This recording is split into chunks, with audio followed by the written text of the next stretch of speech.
الله من الشيطان الرجيم. بسم الله الرحمن الرحيم. ألم تر إلى الذين يزعمون أنهم آمنوا بما أنزل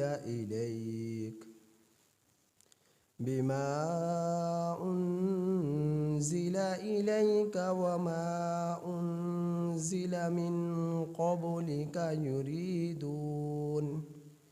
يريدون أن يتحاكموا إلى الطاغوت وقد أمروا أن يكفروا به ويريد الشيطان أن يضلهم ضلالا بعيدا. وإذا قيل لهم تعالوا إلى ما أنزل الله وإلى الرسول رأيت المنافقين يصدون عنك صدودا. فكيف إذا أصابتهم مصيبة بما قدمت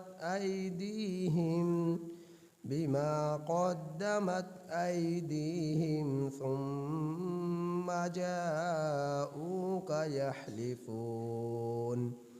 بالله إن أردنا إلا إحسانا وتوفيقا أولئك الذين يعلم الله ما في قلوبهم فأعرض عنهم وعظهم وقل لهم في أنفسهم قولا بليغا. وما أرسلنا من رسول إلا ليطاع بإذن الله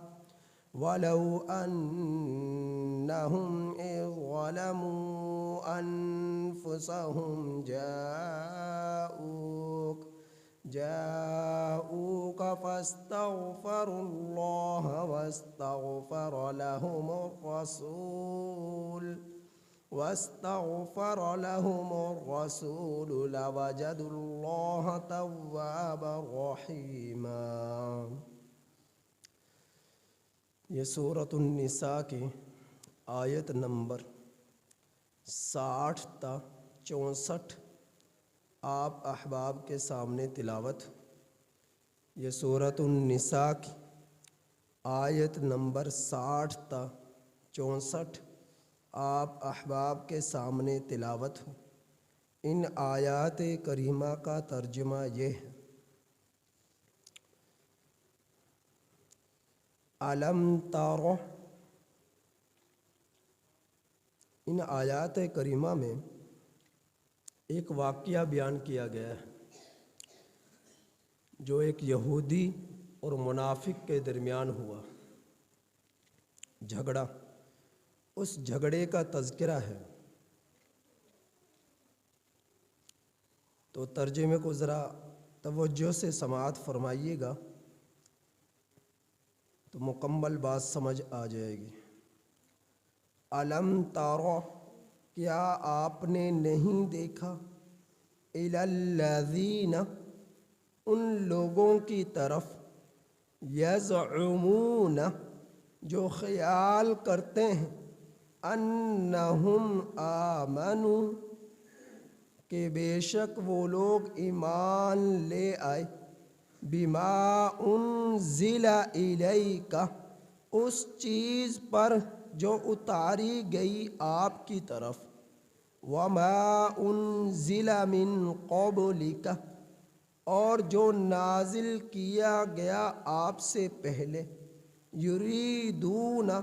وہ لوگ ارادہ کرتے ہیں، ان یتحاکموا، اس بات کا کہ وہ فیصلہ کروائیں، الی الطاغوت کہ وہ فیصلہ لے جائیں سرکش کی طرف، طاغوت کی طرف. وقد امروا اور تحقیق انہیں حکم دیا گیا ان یکفروا بہ اس بات کا کہ وہ اس سرکش کا انکار کرے. وَيُرِيدُ الشَّيْطَانُ اور شیطان چاہتا ہے ان یضلہم کہ ان کو گمراہ کر دے، ضلالا بعیدا دور کی گمراہی. وَإِذَا قِيلَ لَهُمْ اور جب کہا گیا ان لوگوں کو تعالوا تم لوگ آؤ الی ما انزل اللہ اس چیز کی طرف جو اتارا اللہ نے، وَإِلَى الرَّسُولِ اور رسول صلی اللہ علیہ وسلم کی طرف. رَأَيْتَ الْمُنَافِقِينَ تو تو نے دیکھا منافقوں کو، یصدون عنک کہ وہ اعراض کرتے ہیں آپ سے، صدودا اعراض کرنا. فَكَيْفَ إِذَا أَصَابَتْهُمْ مُصِیبَةٌ سو کیسا حال ہوا جس وقت ان کو پہنچی مصیبت، بما قدمت ایدیہم بسبب ان کے ان کاموں کے جو ان کے ہاتھوں نے آگے بھیجے. ثم جاؤک پھر یہ لوگ آئے آپ کے پاس، یحلفون قسمیں کھاتے ہوئے، باللہ اللہ کی، ان ارادنا اگر نہیں تھا ہمارا ارادہ، ان ارادنا نہیں تھا ہمارا ارادہ، الا مگر احسانا صلح کرانے کا، وتوفیق اور دونوں فریقوں کے درمیان موافقت پیدا کرنے کا. اولئک الذین یہی وہ لوگ ہیں کہ یعلم اللہ اللہ جانتا ہے، ما فی قلوبہم جو کچھ ان کے دلوں میں ہے. فأعرض عنہم سو آپ ان سے اعراض کیجئے، وعظہم اور انہیں نصیحت کیجئے، وقل لہم اور آپ کہیے ان لوگوں کو، فی انفسہم ان کی جانوں کے بارے میں، ان کے نفسوں کے بارے میں، قولم ایسی بلیغ بات، ایسی بات بلیغ جو ان کے دلوں کی تہ تک پہنچ جائے. اور کہیے آپ ان لوگوں کو ان کے نفسوں کے بارے میں، قولم ایسی بات بلیغ جو ان لوگوں کے دلوں کی تہ تک پہنچ جائے. وما ارسلنا من رسول اور نہیں ہم نے بھیجا رسول صلی اللہ علیہ وسلم کو، الا لیطاع باذن اللہ مگر تاکہ اطاعت کی جائے اس کی اللہ کے حکم کے ساتھ. ولو انہم اور اگر بے شک یہ لوگ اذ ظلموا انفسہم ظلم کریں اپنی جانوں پر، اور اگر بے شک ان لوگوں نے اذ ظلموا جس وقت ظلم کیا، انفسہم اپنی جانوں پر، جاؤک تو یہ لوگ آتے،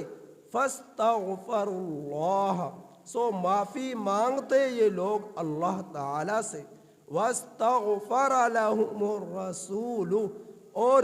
رسول صلی اللہ علیہ وسلم بھی ان لوگوں کے لیے معافی کی دعا کرتے، مغفرت کی دعا کرتے، لوجد اللہ البتہ یہ لوگ پاتے اللہ تعالی کو، تواب توبہ کو قبول فرمانے والے، رحیمہ رحم فرمانے والے.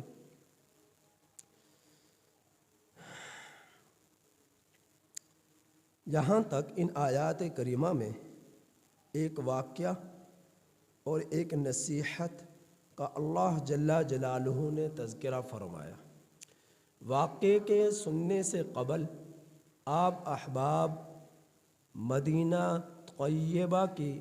آبادی کی صورتحال ذرا سمجھ لیجئے۔ مدینہ المنورہ کی صورتحال سے کچھ متعلقہ تذکرہ کرتا چلوں۔ مدینہ منورہ کے اندر کل 5 قبائل تھے، 5 قبیلے اہل یہود کے تھے اور 2 قبیلے مشرکین کے تھے، کافروں کے تھے۔ جو 3 قبائل اہل یہود کے تھے، بنو قریظہ، بنو قینقاع اور بنو نذیر، یہ 3 قبائل اہل یہود کے تھے، اور 2 قبیلے اہل مشرکین کے، اوس اور خزرج۔ اوس اور خزرج یہ 2 قبائل مشرکین کے تھے۔ تو اہل یہود جو تھے ان کے پاس دولت کی فراوانی تھی، طاقت تھی، غلبہ تھا، اور ان کے پاس یہ پڑھے لکھے لوگ تھے، ان کے پاس سکول تھے، کالج تھے، یونیورسٹیاں تھیں،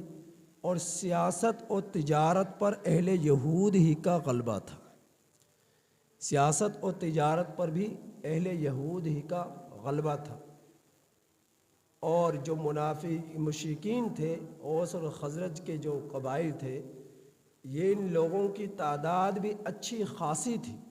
لیکن ان لوگوں کی آپس میں بنا نہ کرتی تھی، آپس میں ہی لوگ منتشر تھے، اختلافات اور جھگڑے آپس میں چلا کرتے تھے۔ لیکن اہل یہود کا ایسا رعب اور غلبہ ان لوگوں پر تھا کہ اوس اور خزرج کے قبائل والوں میں اگر کوئی شخص جو ہے اپنی بیٹی کا نکاح کرنا چاہتا تو ان کے قبائل میں کوئی ایک بڑا یہودی ہوتا، تو جب تک اس سے اجازت نہ لے لی جاتی وہ کسی جگہ پر رشتہ نہیں کرتے تھے اپنی بیٹی کا۔ اور اس قدر اہل یہود کا ان لوگوں پر غلبہ تھا کہ اگر کوئی یہودی دور سے جاتا ہوا نظر آتا تو یہ لوگ کیا کرتے کہ اہل یہود کو دور سے ہی مصافحہ کرتے، اس کا احترام کرتے۔ تو گویا کہ خانگی معاملات میں بھی یہ اوس اور خزرج اہل یہود کے بغیر نہ چلا کرتے تھے۔ یہ وہاں کے حالات تھے اہل مدینہ کے 5 قبائل میں۔ تو ان قبائل میں ایک یہودی اور منافق جو واقعہ تھا، وہ واقعہ یہ ہے کہ یہودی اور منافق ان کا آپس میں کسی زمین پر جھگڑا ہو گیا، اور اصل میں وہ زمین تھی یہودی کی، اور جو منافق جو تھا وہ زبردستی اس زمین پر قبضہ کرنا چاہتا تھا۔ اور حالات یہ تھے اس زمانے کے اندر، آج کی طرح رجسٹری اور انتقال تو تھے نہیں، جس پر زمین کے ٹکڑے پر قبضہ ہوتا وہ اسی کی سمجھی جاتی تھی۔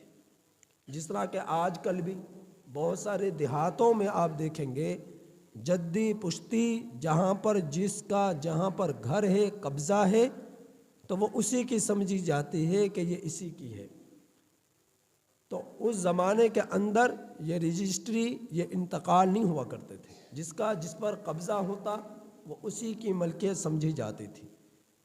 تو ان لوگوں کا آپس میں جھگڑا ہوا۔ اب یہودیوں کا جو بڑا عالم تھا مذہبی اعتبار سے بھی اور سیاسی اعتبار سے بھی، وہ تھا کعب بن اشرف۔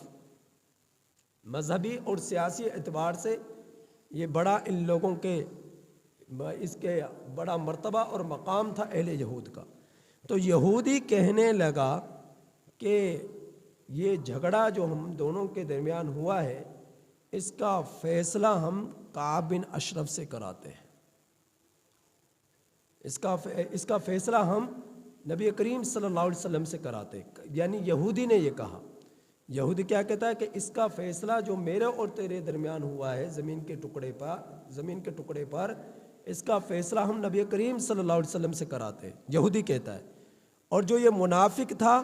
یہ کہنے لگا نہیں، نبی کریم صلی اللہ علیہ وسلم سے نہیں کرانا، ہم نے تمہارے جو بڑا عالم ہے کعب بن اشرف اس سے کرانا ہے۔ اب منافق یہ کہہ رہا ہے اور کعب بن اشرف کہہ رہا ہے کہ نبی کریم صلی اللہ علیہ وسلم سے کرانا، کیونکہ یہودی کو اس بات کا یقین تھا کہ زمین تو میری ہی ہے، اور جب آپ صلی اللہ علیہ وسلم کے سامنے یہ اس فیصلے کو رکھا جائے گا، معاملے کو رکھا جائے گا، تو نبی کریم صلی اللہ علیہ وسلم یقیناً حق کا ساتھ دیں گے، جھوٹ کا ساتھ نہیں دیں گے۔ تو اس نے اس وجہ سے اصرار کیا کہ نبی کریم صلی اللہ علیہ وسلم کے سامنے اس جھگڑے کو لے کر جایا جائے۔ اب منافق کہنے لگا نہیں، کعب بن اشرف کے پاس لے کر جایا جائے۔ تو یہودی نے کہا کہ یہ کوئی مسئلہ تو ہے نہیں، دینی مسئلہ تو ہے نہیں کہ جو ہم ان کے پاس جائیں اور ان سے جا کر پوچھیں، یہ تو آپس میں اختلاف ہے ایک جھگڑے کا زمین کے ٹکڑے پر، تو ہم نبی کریم صلی اللہ علیہ وسلم کے پاس چلتے ہیں جو کہ تمہارا پیغمبر ہے، نبی ہے۔ تو منافق نہ مانا، تو پھر ہوا کیا، اہل یہود کے بھی برادری کے بہت سارے لوگ جمع ہو گئے اور منافق کی برادری کے بھی بہت سارے لوگ جمع ہو گئے، اور جھگڑا جب آگے بڑھا تو برادری والوں نے دیکھ کر آپس میں یہی فیصلہ کیا کہ اس جھگڑے کا فیصلہ کرانے کے لیے نبی کریم صلی اللہ علیہ وسلم کے خدمت اقدس میں حاضر ہوا جائے۔ چنانچہ یہ لوگ برادری کے کہنے پر نبی کریم صلی اللہ علیہ وسلم کے پاس تشریف لے آئے، اور وہاں آ کر نبی کریم صلی اللہ علیہ وسلم کے خدمت میں اقدس میں حاضر ہوئے، اور آپ صلی اللہ علیہ وسلم کا معمولات یہ تھے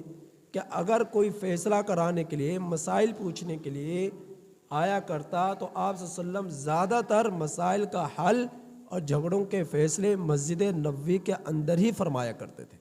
لیکن اگر گھر میں کوئی آ جاتا تو گھر میں بھی فیصلہ فرما دیتے، یا کسی اور جگہ پر ہوتے تو اس جگہ پر بھی فیصلہ فرما دیتے، لیکن زیادہ تر اہتمام جو تھا وہ مسجد نبوی کے اندر تھا۔ تو نبی کریم صلی اللہ علیہ وسلم کے پاس جب یہ لوگ آئے، چونکہ وہ زمانہ سادہ تھا، آج کی طرح دفاتر تو بنے ہوئے نہیں تھے، آج کی طرح اتنے پروٹوکول، باہر نوکر چاکر کئی افسروں سے مل کر پھر بڑے افسر کے پاس جا کر پہنچنا، ایسا تو زمانہ نہیں تھا۔ کھلی کچہری ہوا کرتی تھی، جو بھی آتا نبی کریم صلی اللہ علیہ وسلم سے براہ راست مسائل پوچھ لیا کرتا تھا۔ صحابہ اکرام رضی اللہ تعالیٰ عنہم اجمعین کا رش لگا رہتا تھا، ہر وقت لوگوں کا ہجوم ہوتا تھا نبی کریم صلی اللہ علیہ وسلم کے قرب و جوار میں۔ تو آپ صلی اللہ علیہ وسلم نے ارشاد فرمایا کہ جو میں فیصلہ کروں گا تم اسے مانو گے؟ تو وہ کہنے لگے جی ہم مانیں گے، جو بھی آپ فیصلہ فرما دیں گے ہم اسے قبول کریں گے۔ یہودی بھی کہنے لگا، منافق بھی کہنے لگا، لیکن منافق تو سمجھتا تھا کہ اصل میں زمین تو جو ہے اس یہودی کی ہی ہے، میں نے تو ناجائز قبضہ کیا ہوا ہے، لیکن اس نے بھی ذرا ڈھیلے پن سے کہا کہ جی ضرور قبول کریں گے۔ تو نبی کریم صلی اللہ علیہ وسلم نے دونوں کی باتوں کو سنا، یہودی کی بات کو بھی سنا اور منافق کی بات کو بھی سنا۔ دونوں کی بات کو سن لینے کے بعد نبی کریم صلی اللہ علیہ وسلم نے فیصلہ یہودی کے حق میں کر دیا۔ اب فیصلہ یہودی کے حق میں ہو گیا۔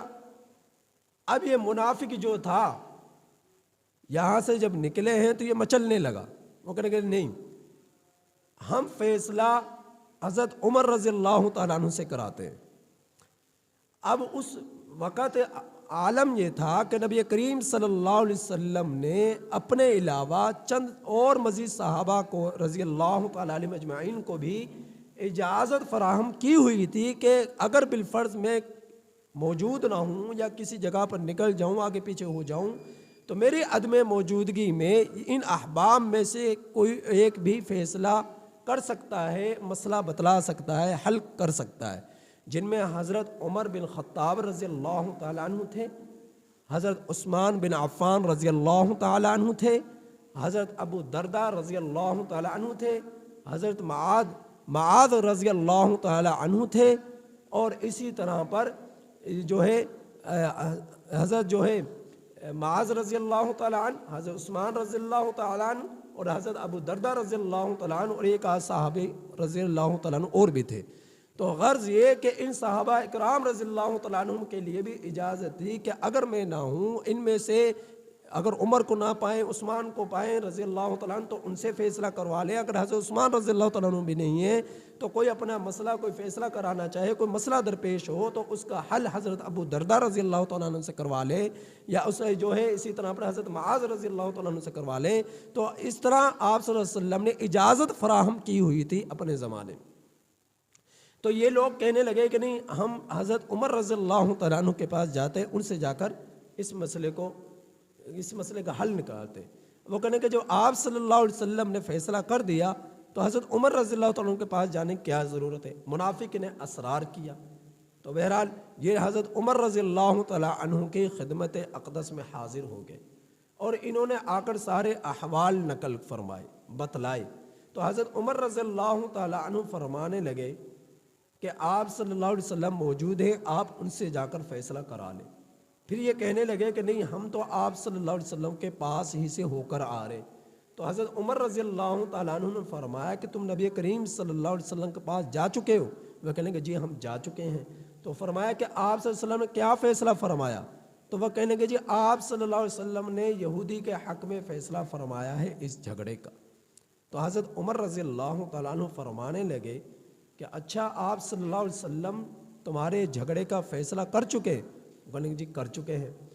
اب منافق جو تھا بظاہر تو مسلمان تھا، لوگوں کو مسلمانوں کو دھوکے میں رکھا ہوا تھا، اب تھا تو وہ منافق پکا کافر تھا، لیکن مسلمان تو نہ تھا۔ تو اس وجہ سے اس کے دل میں تو پہلے ہی ڈاؤٹ تھا اور یہ لچک دیکھنا چاہتا تھا کسی نہ کسی طریقے سے مجھے کوئی لچک مل جائے اور میرے حق میں فیصلہ ہو جائے۔ جس طرح جب کسی کے ہاں اللہ تعالیٰ اس بری خباثت سے، بری برائی سے ہر ایک کی حفاظت فرمائے، جب طلاق کا معاملہ ہو جائے، لچک لینے کے لیے کسی ایک سے فیصلہ کروایا، جب نفس کے مطابق فیصلہ نہ ہوا تو کسی اور کے پاس لے گئے، جب وہاں بھی نفس کے خواہش کے مطابق فیصلہ نہ ہوا تو کسی تیسرے کے پاس لے گئے، یہاں تک کہ کوشش یہ ہوتی ہے طلاق دینے والے کی کہ میرے حق میں فیصلہ ہو جائے۔ تو یہ انسان اپنی، جبکہ ہر ایک سمجھتا ہے، دل اس کا سب سے پہلے اس بات کو کہتا ہے کہ اگر وہ غلط ہے تو دل سب سے پہلے کہتا ہے تو نے غلط کیا ہے، تو غلط کر رہا ہے۔ اللہ رب العزت اس کے دل کے اندر اس چیز کو ڈال دیتے ہیں، خود ہی اس کا دل کرتا ہے جو تو قدم اٹھا رہا ہے غلط اٹھا رہا ہے۔ اگر غلط ہے اور اگر حق ہے تو دل میں قرار ہوتا ہے، سکون ہوتا ہے، اور دل جو ہے اس بات پر مطمئن ہوتا ہے کہ جو تو کر رہا ہے یہ ٹھیک کر رہا ہے۔ اللہ رب العزت نے دل ہی سے پورا جسم کے اعضاء یہ مخاطب ہو کر کہتے ہیں ہر صبح میں اللہ کے لیے تو ٹھیک رہنا، اگر تو خراب ہو گیا تو ہمیں اس کی سزا کا سامنا کرنا پڑے گا۔ جسم کا ہر جز جو ہے اس دل سے مخاطب ہو کر کہتا ہے کہ تو ٹھیک رہے، تو خراب ہو گیا تو ہم سب خراب ہو جائیں گے۔ تو دل ہی کی مان کر آج انسان زندگی بسر کر رہا ہے، خواہش کے مطابق اپنی زندگی گزار رہا ہے، اللہ کے رسول صلی اللہ علیہ وسلم کے مان کر زندگی گزارنے میں کوتاہیاں برت رہا ہے۔ تو یہ لوگ لچک لینا چاہتے تھے کہ آپ صلی اللہ علیہ وسلم سے ہٹ کر ہو سکتا ہے حضرت عمر رضی اللہ تعالیٰ عنہ کوئی ہمارے حق میں فیصلہ فرما دے، لچک دکھا دے۔ اور یاد رکھیے اللہ کے رسول صلی اللہ علیہ وسلم کا فرمان ہے کہ جس شخص نے ایک بالشت بھی زمین کی کسی کی ناجائز قبضہ کر لیا، کل قیامت کے دن 70 زمینیں اسے اللہ کے حضور اس کے ذمے میں دینی پڑیں گی۔ اور فرمایا کہ جس شخص نے ذرا بھر بھی کسی کی چوری کی، کل اس کو اس کا ہرجانہ دینا پڑے گا۔ اور یہ زمین ایسی چیز ہے، ایک بالشت بھی کسی کے قبضہ کر لیا جائے تو کل قیامت کے دن اللہ رب العزت اس کے کندھوں پر اسے لا دیں گے۔ اب کوئی شخص ایک مسخر قسم کا شخص تھا جو مذاق استہزاء کیا کرتا تھا، اس نے کہا کہ زمین کو ایک شخص چھوٹا سا قد ہے، چھوٹا سا انسان ہے، کل قیامت کے دن کس طرح اٹھائے گا؟ تو اس وقت پھر فرمایا کہ زمین کو اس طرح اٹھائے گا کہ تم نے یہ سمجھ لیا ہے کہ ہمارے قد و قامت ایسے ہی ہوں گے جیسے آج دنیا میں ہیں۔ تو ایک حدیث مبارکہ میں اللہ کے رسول صلی اللہ علیہ وسلم نے فرمایا کل قیامت کے دن انسان اتنی جگہ پر بیٹھے گا جتنی جگہ کو احد پہاڑ نے گھیرا ہوا ہے، اتنی جگہ پر ایک انسان جگہ کو گھیرے گا۔ تو 5 اونٹوں کو مثال کے طور پر ایک شخص کے بارے میں کہہ دیا جائے ایک اونٹ چوری کیا، 5 اونٹ اس کے کندھوں پر لادے جائیں گے۔ اب کہنے کا وہ اس مسخر قسم کے انسان نے یہی مذاق کے طور پر کہا کہ اگر کوئی شخص ایک اونٹ کو چوری کر لے تو کیا وہ 5 اونٹوں کو اپنے کندھوں پر اٹھائے گا؟ اگر زمین کا ایک بارش ٹکڑا اگر اس نے ہتھیا لیا، قبضہ کر لیا ناجائز، تو 70 زمینیں اس کے کندھوں پر لادی جائیں گی۔ تو کیا ایک اونٹ چوری کر لیا تو کیا 5 10 20 اونٹ اس کے کندھوں پر لادے جائیں گے؟ تو اونٹ تو اتنا بڑا ہوتا ہے، انسان کا قد چھوٹا سا ہوتا ہے، تو وہ کس طرح اتنے بڑے اونٹ کو اٹھائے گا؟ تو فرمایا کہ کل قیامت کے دن اللہ رب العزت نافرمانوں کی اور بدبختوں کی حالت اور کیفیت اور وجودوں کو اس طرح کر دے گا کہ جس طرح کہ احد پہاڑ ہے۔ احد پہاڑ جتنے اس کے قد و قامت ہو جائیں گے، جتنی جگہ کو احد پہاڑ نے گھیرا ہوا اتنی جگہ پر اس کی بیٹھنے کی جگہ ہوگی۔ تو آپ اندازہ کریں ایک شخص کا وجود کل قیامت کے دن کتنا بڑا ہو جائے گا۔ اب اس پر سینکڑوں اونٹوں کو لاد دو، سینکڑوں اونٹوں کو آپ لاد دو۔ اب اللہ رب العزت نے، اللہ کے رسول صلی اللہ علیہ وسلم نے فرمایا کہ پل صراط کتنی ہے؟ بال سے زیادہ باریک ہے اور تلوار سے زیادہ تیز ہے۔ اب کوئی سوچے کہ بال سے زیادہ باریک چیز پر آج تو کوئی موٹا سا پائپ ہو اس پر نہیں چل سکتا، اسے کراس نہیں کر سکتا، بال سے زیادہ باریک جو ہے پل صراط کو کس طرح کراس کرے گا؟ تو بال سے زیادہ باریک کی کیفیت اہل مشرکوں کے لیے ہوگی، کافروں کے لیے ہوگی، بدبختوں کے لیے ہوگی کہ پل صراط سے نیچے جہنم ہے، اور جو یہ کافر لوگ ہیں، بدبخت لوگ ہیں، مشرک لوگ ہیں، جنہوں نے جہنم میں جانا ہے وہ اسے عبور نہیں کر سکے، ان کے لیے بال سے زیادہ باریک ہے۔ اور جو متقی لوگ ہوں گے، نیک لوگ ہوں گے، پرہیزگار ہوں گے، اللہ رب العزت ان کے لیے اس پل صراط کو سڑک سے بھی زیادہ چوڑا کر دیں گے، وسیع کر دیں گے، اور وہ آسانی کے ساتھ، تیزی کے ساتھ اسے عبور کر لیں گے۔ تو اور پھر جس طرح کا حدیث مبارکہ میں آتا ہے، جہنم کے اندر کیا ہے؟ انگارے ہیں، آگ ہے اور ایندھن ہے۔ اور اسی جہنم کے بارے میں یہ بھی آتا ہے کہ سانپ بھی ہیں، بچھو بھی ہیں۔ جہنم کے بارے میں یہ بھی آتا ہے کیڑے مکوڑے بھی ہیں۔ جہنم کے بارے میں یہ بھی آتا ہے کہ ابلتا ہوا پانی بھی ہے۔ آپ کوئی سوچے اپنی عقل کے ذریعے سے کہ آگ بھی ہے، ایندھن بھی ہے، انگارے بھی ہیں اور پانی بھی ہے، ایک ساتھ کس طرح یہ جمع ہو سکتے ہیں؟ پانی بھی، جان بچھو بھی، سانپ بھی، اور جو ہے انگارے بھی، پانی بھی، یہ کس طرح ایک ساتھ جمع ہو سکتے ہیں؟ تو اللہ رب العزت کی قدرت میں ہر چیز ہے، جو وہ چاہتا ہے وہ کر سکتا ہے، ایک ساتھ دونوں چیزوں کو جمع کر سکتا ہے۔ چاہے تو انسان کو آگ کے اندر بھی زندہ کر لے، جس طرح کہ حضرت ابراہیم علیہ السلام کی حفاظت فرما دی دنیا کے اندر، چاہے تو چھری چلنے کا آلہ ہے، چاہے تو اس سے ذبح نہ ہونے دے، جس طرح کہ حضرت اسماعیل علیہ السلام کی حفاظت فرما دی۔ غرض یہ کہ یہ لوگ آئے، یہ تو تھی وعید ناجائز کسی کی زمین پر قبضہ کر لینے کی، ناجائز کسی کی چوری کر لینے کی، اور اسی طرح پر جو آج ہم یہ سرکاری جو ہے جس طرح پر نہروں پر، نالوں پر سرکاری درخت لگے ہوئے ہوتے ہیں، سرکاری سڑکوں پر درخت لگے ہوئے ہوتے ہیں، تو عام طور پر یہ جو مسواکیں فروخت کرتے ہیں نا، آپ کی سڑکوں پر جگہ جگہ بیٹھے ہوتے ہیں، مسواکیں بہت زیادہ لے رکھتے ہیں، عام طور پر اس طرح سرکاری درختوں سے، کسی کی زمین سے اس طرح اس مسواکوں کو بنا کر لے آتے ہیں اور پھر وہ فروخت کرتے ہیں۔ تو یاد رکھنا، اس کی جب تک تسلی نہ ہو تو ان چیزوں کو نہ خریدا جائے، کیونکہ جب تک سرکاری کسی افسر سے اس کا اجازت نامہ نہ لیا جائے، اس وقت تک ان مسواکوں کو اس طرح بیچنے کی، کاٹنے کی، فروخت کرنے کی کسی کو اجازت نہیں ہے۔ تو مسواک تک کا یہ حساس معاملہ ہے، تو ہم کس طرح کسی کی چیز پر، چھوٹی سے چھوٹی، بڑی سے بڑی کسی کی چیز پر ناجائز قبضہ کر سکتے ہیں؟ تو دنیا کی عارضی لذت کو ہم دائمی جہنم میں جانے کا سبب کیوں بنائیں؟ تو اس وجہ سے زندگی میں اس طرح قدم ہم لوگوں کو اٹھانا چاہیے، سنبھل کر، ڈر کر، کہ اللہ رب العزت کسی معاملے میں، کسی مسئلے میں ہم لوگوں کی گرفت نہ کر لے، پکڑ نہ کر لے۔ خیر، یہ لوگ آپ حضرت عمر رضی اللہ تعالیٰ عنہ کے پاس آئے اور سارا واقعہ بیان کیا، تو حضرت عمر رضی اللہ تعالیٰ عنہ پہلے تو سمجھ رہے تھے کہ یہ میرے ہی پاس پہلے آئے ہیں، تو حضرت عمر رضی اللہ تعالیٰ عنہ نے فرمایا کہ تم نبی کریم صلی اللہ علیہ وسلم کے پاس کیوں نہ چلے گئے؟ بڑا جب موجود ہے تو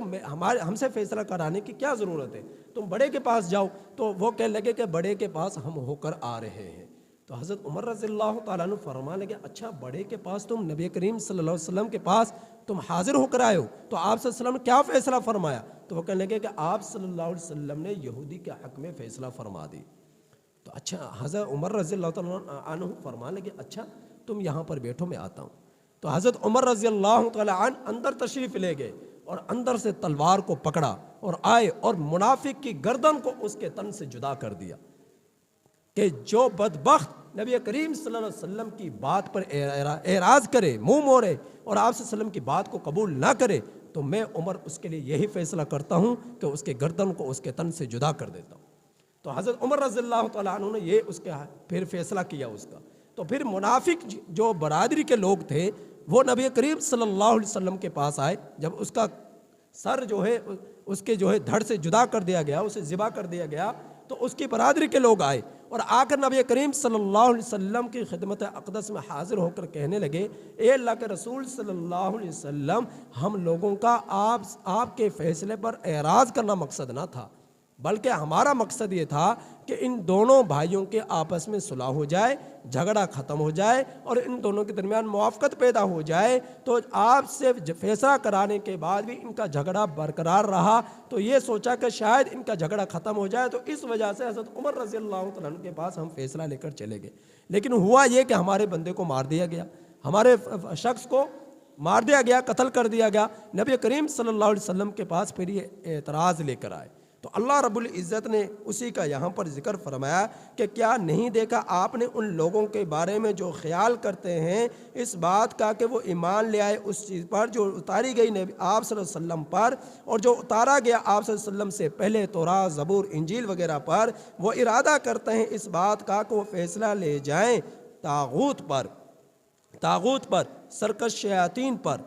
سرکش پر۔ یہاں پر طاغوت سے مراد جو ہے کعب بن اشرف ہے، یہ جو بڑا یہودیوں کا عالم تھا اور بڑا جو ہے سیاسی اور مذہبی اعتبار سے ان کا لیڈر تھا اور بڑا چلاک تھا اور علم رکھنے والا تھا تورات، زبور، انجیل وغیرہ کا۔ تو اس کے پاس انہوں نے ارادہ کیا کہ اس کے پاس جائے اور اس سے فیصلہ کرائے اس منافق نے، اور پھر انہیں اب یہ بظاہر تو مسلمان تھا لیکن تھا تو پکا منافق کافر۔ اب اس نے اپنے آپ کو مسلمان ظاہر کیا ہوا تھا، تو یہ کہنے لگا کہ اس سے جا کر فیصلہ کرواتے ہیں، آپ صلی اللہ علیہ وسلم سے اعراض کرانا چاہتا تھا۔ تو وقد امروا، اور تحقیق انہوں نے حکم دیا گیا کہ وہ اس کا انکار کریں، کہ کعب بن اشرف کے پاس نہیں بلکہ نبی کریم صلی اللہ علیہ وسلم کے پاس جائیں اور ان شیاطین کا انکار کریں، ان سرکشوں کا انکار کریں، ان کی بات کو نہ مانیں۔ تو شیطان یہ چاہتا کہ ان کو گمراہی میں ڈال دے، دور کی گمراہی۔ اور جب انہیں کہا گیا کہ تم آؤ اس چیز کی طرف جو اتارا اللہ نے، رسول صلی اللہ علیہ وسلم نے، تو دیکھے گا منافقوں کو کہ وہ اعراض کرتے ہیں آپ سے اعراض کرنا۔ تو آپ صلی اللہ علیہ وسلم سے فیصلہ کرانے کی بات جب کہی گئی تو اس نے اعراض کیا، نہیں، کعب بن اشرف کے پاس چلتے ہیں، نبی کریم صلی اللہ علیہ وسلم کے پاس نہیں چلتے۔ تو پھر جب ان کو پہنچی مصیبت کیا، اس منافق کی گردن کو جدا کر دیا گیا۔ جب ان منافقوں کو یہ مصیبت پہنچی جو ان کے ہاتھوں نے جو آگے بھیجا، یعنی یہی کہ فیصلے کو قبول نہ کیا، تو پھر یہ آئے یحلفون، قسمیں کھاتے ہوئے باللہ، اللہ کی، کہ ہمارا ارادہ یہ نہیں تھا کہ آپ کے حکم کے پر ہم اعتراض کریں، آپ کے حکم کی خلاف ورزی کریں، بلکہ ہم لوگوں کا ارادہ تو یہ تھا احسانہ، صلح کرانے کا، وتوفیقہ، اور دونوں کے درمیان موافقت پیدا کرنے کا ہم لوگوں کا ارادہ تھا، اعراض کرنا مقصد نہ تھا۔ اولئک الذین یعلم اللہ، یہی وہ لوگ ہیں کہ اللہ جانتا ہے جو کچھ ان کے دلوں میں ہے۔ اللہ تو جانتا ہے، چاہے یہ کہہ رہے ہوں ہم مسلمان ہیں، لیکن اللہ جانتا ہے ان کے دلوں میں نفاق چھپا ہوا ہے۔ فَأَعْرِضْ عَنْهُمْ، آپ صلی اللہ علیہ وسلم کو یہاں پر ہدایت دی جا رہی ہے کہ اے میرے پیغمبر، آپ ان سے اعراض کیجئے، وَعِظْهُمْ، اور انہیں نصیحت کیجئے۔ اب یہ برادری کے جو لوگ آئے ان کے بارے میں فرمایا کہ آپ ان کی بات کو نہ مانیے، ان کو آپ نصیحت کیجئے۔ نصیحت کس طرح کی؟ وَقُلْ لَهُمْ فِي أَنفُسِهِمْ قَوْلًا بَلِيغًا، آپ ان کے نفسوں کے بارے میں ایسی نصیحت کیجئے بلیغا، جو ان کے دلوں کی گہرائیوں تک پہنچ جائے، دلوں کی تہ تک پہنچ جائے۔ پھر فرمایا وما ارسلنا من رسول، نہیں بھیجا ہم نے آپ کو رسول بنا کر، الا لیطاع باذن اللہ، مگر تاکہ آپ کی اطاعت کی جائے اللہ کے حکم کے ساتھ، تاکہ اطاعت کی جائے اللہ کے حکم کے ساتھ۔ وَلَوْ أَنَّهُمْ إِذْ ظَلَمُوا أَنفُسَهُمْ، اور اگر بے شک یہ لوگ جنہوں نے ظلم کیا اپنی جانوں پر، جاؤک، یہ آتے، اب یہ برادری کے لوگ آتے اور مان جاتے کہ واقعتاً ہم سے غلطی ہوئی ہے، ہمارے بندے سے غلطی ہوئی ہے، اسے ایسا نہیں ہونا چاہیے تھا، ابھی یہ باخبر ہو جاتے، متنبہ ہو جاتے اور اپنی غلطی کا احساس ہو جاتا، اور پھر یہ معافی مانگتے، توبہ کرتے آپ سے اللہ رب العزت کے حضور، تو اللہ رب العزت انہیں معاف کر دیتے، اور نبی کریم صلی اللہ علیہ وسلم بھی ان کے لیے معافی کی دعا فرماتے۔ لیکن انہوں نے توبہ نہ کی تو ان پر اللہ کی پھٹکار پڑی۔ تو اللہ تعالیٰ اسی کے بارے میں فرما رہے ہیں فاستغفر اللہ، تو اللہ اللہ تعالیٰ سے یہ لوگ معافی مانگتے واستغفر لهم الرسول، اور یہ اللہ تعالیٰ سے معافی مانگتے تو اللہ کے رسول صلی اللہ علیہ وسلم بھی ان کے لیے معافی کی دعا کرتے، لوجدوا اللہ توابا رحیما، تو البتہ یہ لوگ پاتے اللہ تعالیٰ کو تواب،